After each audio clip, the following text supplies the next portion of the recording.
नमस्कार. शब्दातील मी या माझ्या यूट्यूब चॅनलमध्ये आणि मनेश्वराच्या या माझ्या कविता संग्रहामध्ये मी डॉक्टर अर्चना आपलं मनापासून स्वागत करते. पुढच्या महिन्यामध्ये नोव्हेंबरमध्ये या यूट्यूब चॅनलला 1 वर्ष होत आहे. चॅनल जेव्हा सुरू केला त्यावेळी मी आपणा सर्वांना सांगितलं होतं की या चॅनलच्या माध्यमातून काही मराठी कविता आणि काही मराठी आर्टिकल्स जे मी लिहिलेले असतील ते सादर करण्याचा मी प्रयत्न करेन. आतापर्यंत वर्षभरामध्ये आपण खूप साऱ्या कविता पाहिल्या. आज आपण एक लेख पाहणार आहोत. या लेखाचा संबंध प्रत्येकाच्या जन्माशी आहे. सरासरी प्रत्येकाचा जन्म जर आपण पाहिला तर सरासरी प्रत्येकाला 75 वर्ष आयुष्य मिळणार आहे असं जरी गृहीत धरलं आणि त्या मिळणाऱ्या 75 वर्षाच्या आयुष्याचे जर आपण 3 भाग करायचे म्हटले तर 25-25 वर्षाचे आपण 3 भाग केल्यानंतर पहिला जन्म, दुसरा जन्म आणि तिसरा जन्म ह्या 3 टप्प्यातून जेव्हा आपलं आयुष्य जातं त्या 3 टप्प्यांमध्ये आलेल्या अनुभवावरती मी हा लेख लिहिण्याचा प्रयत्न केला आहे. चला तर मग पाहूया आजचा लेख. जन्म. पहिला जन्म आईने दिला. पहिला जन्म आईने दिला. सटवाईने 5व्या दिवशी नशीबही लिहिले. सटवाईने 5व्या दिवशी नशीबही लिहिले आणि कोऱ्या करकरीत पाटीवरती अक्षर उमटायला सुरुवात झाली. प्रामाणिकपणे कष्ट करणे आणि आयुष्यभर दुसऱ्याच्या मदतीला धावणे या संस्काराच्या वाटचालीमध्ये मी आयुष्याला सुरुवात केली. चिकाटीने आणि जिद्दीने पुढची पावले पडत गेली. अडंग आत्मविश्वास, आईवडिलांचा आशीर्वाद सार्थकी ठरला. परमेश्वराच्या कृपेने पहिले पर्व यशस्वी ठरले. आता येतो त्या आयुष्याचा दुसरा टप्पा म्हणजेच दुसरा जन्म. दुसरा जन्म हा नियतीने दिला.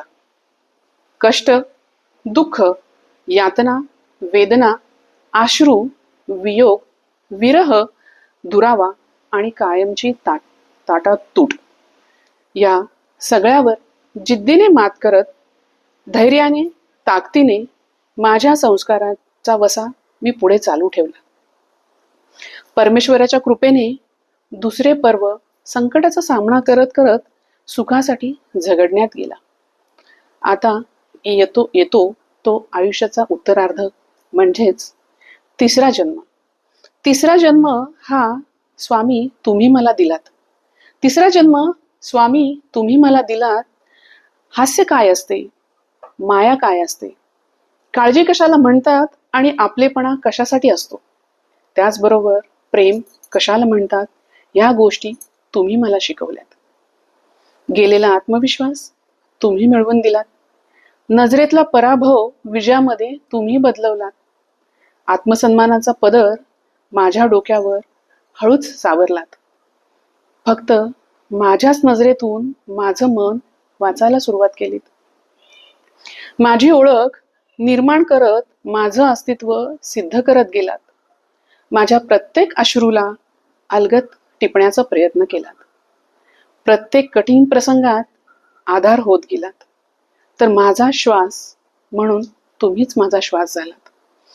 माझ्या स्वप्नांच्या भरारीसाठी तुम्हीच पंख होऊन माझ्या पंखांमध्ये बळ घालण्याचा प्रयत्न केलात. माझे प्रत्येक स्वप्न सत्यात उतरवण्यासाठी तुम्ही अपार आशीर्वादांची पराकाष्ठा केली. मला पुन्हा जिंकायला उभं करत गेलात. वारंवार तुटूनही पुन्हा जोडायला शिकवत गेलात.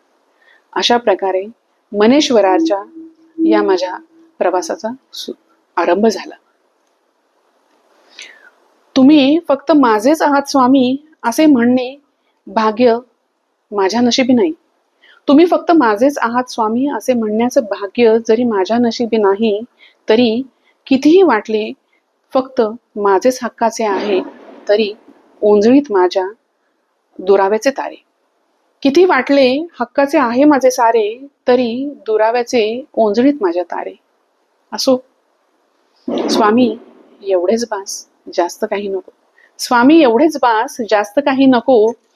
तुमच्या आशीर्वादाने माझ्या पर्वाला सुरुवात अखंड राहो. पावलोपावली सोबत असल्याची प्रचिती येत गेली. पावलोपावली सोबत असल्याची प्रचिती येत गेली. निश्चिंत राहण्याचा सल्ला तुम्ही वारंवार देत गेलात. समाधानाने आनंदाने माझी ओटी सदैव भरत गेलात.